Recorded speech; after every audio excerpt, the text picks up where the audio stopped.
नमस्कार। मेवाड़ की कहानी में आपका स्वागत है। मेवाड़ की कहानी के पिछले भाग में हमने मेवाड़ के महाराणा हमीर सिंह द्वितीय के बारे में जानकारी साझा की।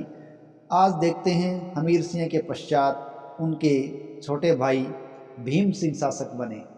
देखिए, मेवाड़ के महाराणा हमीर सिंह कम उम्र के अंदर ही मर चुके थे, इसलिए उनके छोटे भाई भीम सिंह शासक बने, जिन्होंने मेवाड़ के अंदर लगभग 50 वर्षों तक यानी सर्वाधिक लंबे समय तक शासन किया था। लेकिन मेवाड़ के इतिहास ने या मेवाड़ के इस राजपूताने के इस वंश ने एक से बढ़कर एक शूरवीर दिए हैं जो अपनी वीरता के लिए इतिहास प्रसिद्ध हुए हैं। लेकिन मेवाड़ के महाराणाओं में भीम सिंह एक ऐसा शासक हुआ है जो अपनी उदारता के लिए युगों युगों तक प्रसिद्ध रहेगा और याद किया जाता रहेगा। तो आज की इस कड़ी में हम जानते हैं मेवाड़ के महाराणा भीम सिंह के उदारता के कुछ किस्से। देखिए, एक बार की बात है, एक सेवक महाराणा भीम सिंह के पैर दबा रहा था। सेवक ने महाराणा के पैर में अंगूठे से सोने का छल्ला निकालना चाहा, पर मध्य में अटक जाने से वो निकाल नहीं सका। तो उसने थूक लगाकर उसे निकालने की कोशिश की, जिससे महाराणा जाग गए और महाराणा को पता चल गया। तो महाराणा भीम सिंह ने कहा, तुझे छल्ला निकालना ही था तो वैसे ही निकाल लेता, थूक लगाकर मेरा पैर क्यों खराब किया। फिर महाराणा उठकर उन्होंने स्नान किया, लेकिन सेवक को उन्होंने कुछ भी नहीं किया, उसे कोई दंड नहीं दिया। ये थे उदार महाराणा भीम सिंह।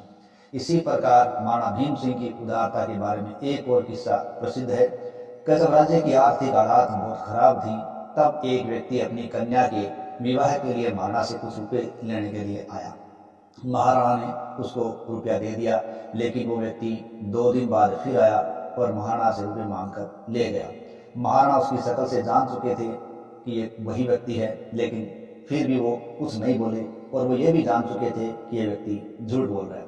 वो व्यक्ति तीसरी बार फिर आया और महाराणा ने उसे तीसरी बार भी पैसा दे दिया। अब अगली बार जब वह व्यक्ति आया तो उसने वो लिया गया सारा रुपया महाराणा के चरणों में रख दिया और कहा, महाराज, मैं अन्नदाता को जांच रहा था, क्योंकि राज्य की बहुत ही शोचनीय हालत है और इस स्थिति में भी आप बहुत ही उदार हैं। इसलिए महाराणा ने उसकी बात सुनी और वो सारा रुपया वापस उसी को दे दिया।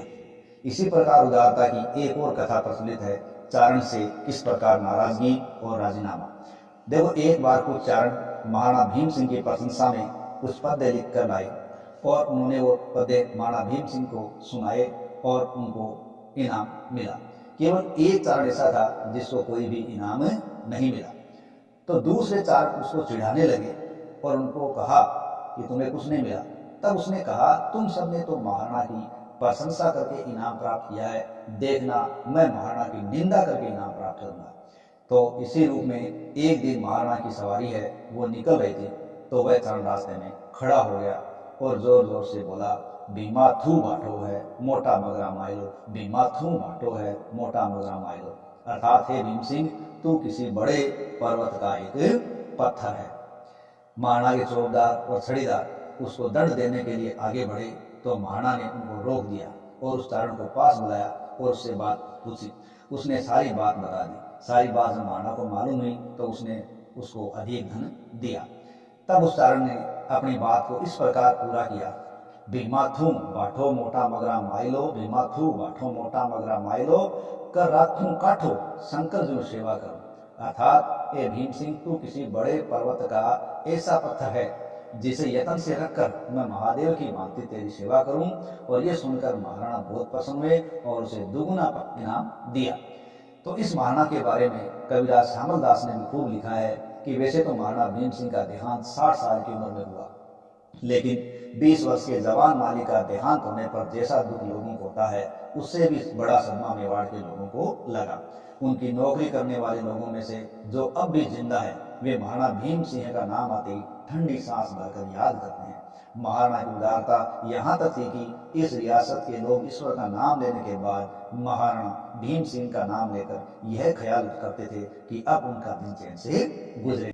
तो ये थे मेवाड़ के महाराणा भीम सिंह, जिन्होंने इतिहास में अपनी शूरवीरता के अलावा अपनी उदारता के कारण ही इतिहास के अंदर अपना एक अलग ही मुकाम प्राप्त किया है। आज की इस कड़ी में हमने उदारता के किस्से देखे। अगली कड़ी के अंदर हम मेवाड़ के महाराणा भीम सिंह के पूरे जीवन वृत्तांत के बारे में जानकारी प्राप्त करेंगे। जो 50 वर्षों का शासनकाल इनका रहा है उस दौर की समस्त जानकारी प्राप्त करेंगे और मेवाड़ के इस कहानी के भाग को आगे बढ़ाएंगे। आशा है हमारी ये मेवाड़ की कहानी की सीरीज़ आपको पसंद आ रही है। तो यदि आपको पसंद आ रही है तो प्लीज़ चैनल को सब्सक्राइब करें, वीडियो को लाइक करें, कमेंट करें। इसी के साथ जय हिंद, जय भारत।